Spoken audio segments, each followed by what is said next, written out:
Assalamualaikum warahmatullahi wabarakatuh. Salam jumpa bersama saya di Lahan Organik.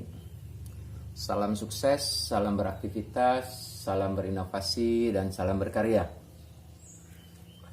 Hari ini kita akan melanjutkan daripada yang lalu, yaitu hari ini kita akan membahas pada kedua, yaitu hormon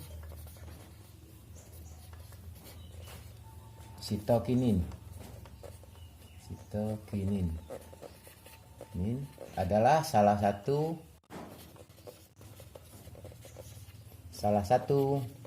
daripada ZPT atau zat perangsang tumbuh.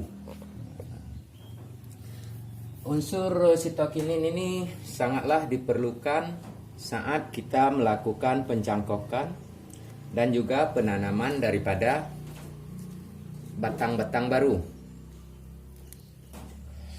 Dan saat kita melakukan stek pucuk juga dibutuhkan, karena untuk dijadikan sebagai zat perangsang tumbuh. Sumber daripada sitokinin, sumbernya adalah atau penghasil unsur atau hormon sitokinin adalah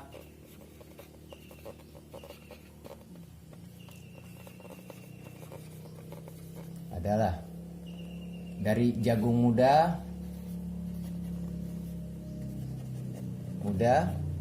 kemudian bonggol pisang,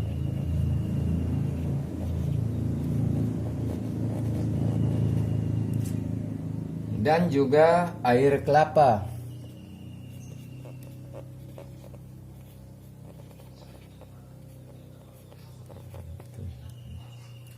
Ini jagung muda, bonggol pisang, dan juga air kelapa. Di dalam jagung muda di sini juga banyak zat perangsang atau banyak juga zat nutrisi yang sangat bermanfaat untuk pertumbuhan, seperti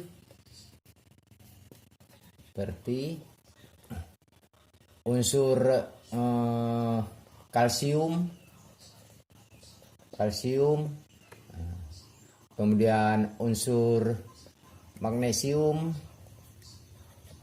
begitu juga di bonggol pisang, banyak nutrisi. Dan juga di air kelapa juga mengandung seperti pupuk NPK atau natrium, fosfat, natrium, nitrogen, menghasilkan nitrogen, fosfor, dan juga unsur kalium. Dan unsur kalium ini juga sangat baik untuk perangsangan akar, sahabat. Akar dan juga pembelahan sel. Ini sangatlah baik, sahabat. Sehingga zat perangsang tersebut bukan hanya mengandung unsur sitokinin yang memang dibutuhkan oleh tanaman kita, akan tetapi juga banyaknya kandungan pupuk alami yang sangat bermanfaat. Sitokinin yang banyak sekali bermanfaat, sahabat, sehingga saat kita membuatnya pun tidak terlalu sulit, karena barang yang kita peroleh juga sangat mudah. Kemudian, sahabat, sebenarnya apa sih peranan atau fungsi daripada hormon sitokinin? Di sini kita akan mencoba secara perlahan untuk membahasnya. Fungsi atau peranan daripada unsur sitokinin ini adalah salah satu zat DPT adalah unsur atau hormon sitokinin. Sitokinin merupakan keturunan daripada unsur adenin.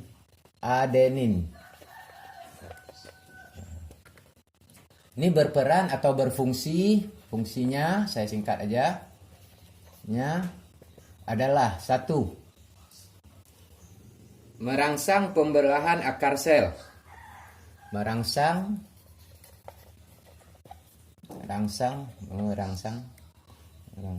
pembelahan akar sel. Akar sel. Pembelahan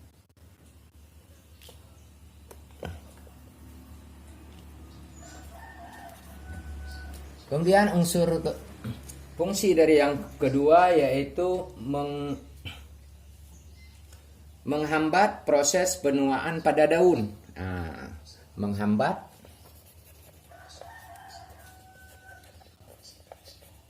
proses penuaan pada daun. Kenapa dihambat penuaan pada daun? Karena dengan daunnya cepat tua, maka dia akan cepat layu. Atau bisa kita katakan saat tanaman kita membutuhkan fotosintesis, daunnya ini tadi udah sedikit, sehingga kebutuhan tanaman kita tidak mencukupi. Kenapa? Karena daunnya sudah tua atau sudah layu, atau sudah merah, atau rontok. Sehingga saat melakukan fotosintesis terjadinya penghambatan pemasakan daripada makanan tersebut. Kemudian merangsang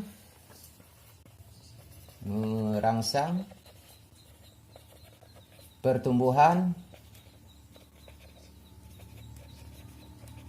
akar dan cabang atau tunas.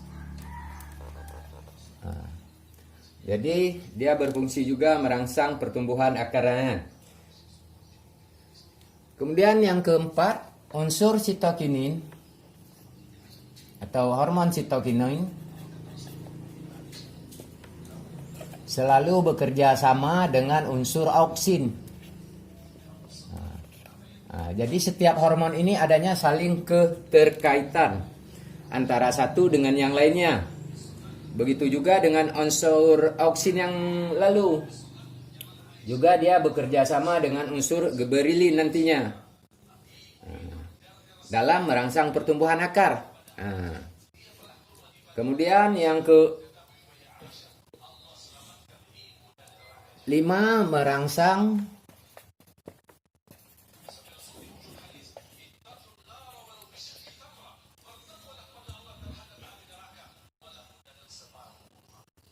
pengembangan buah.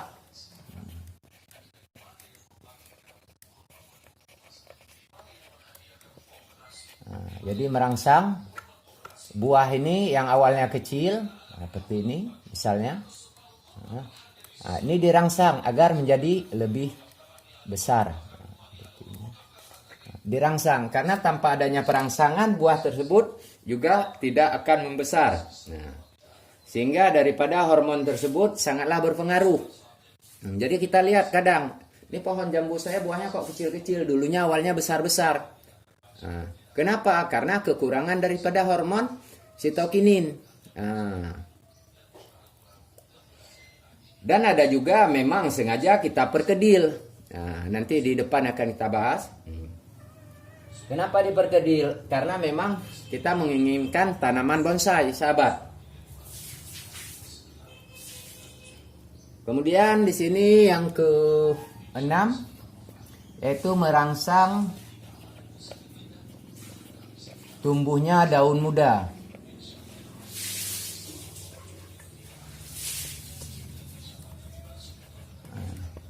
Ini tadi di atas ini merangsang pertumbuhan akar dan cabang. Berbeda dengan daun. Jadi kalau cabang atau tunas yang dia keluarkan tanpa menghasilkan daun juga tidak akan baik. Sehingga tanaman kita juga tidak sehat nantinya.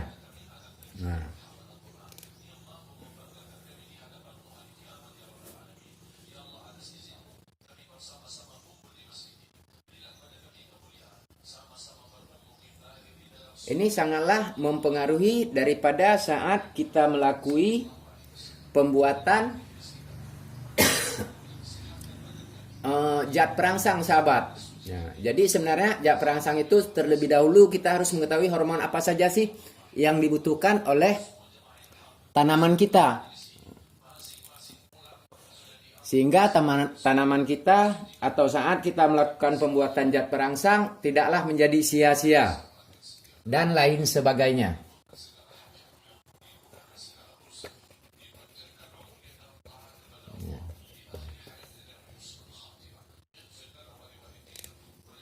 Oke sahabat semua, semoga ini bisa bermanfaat.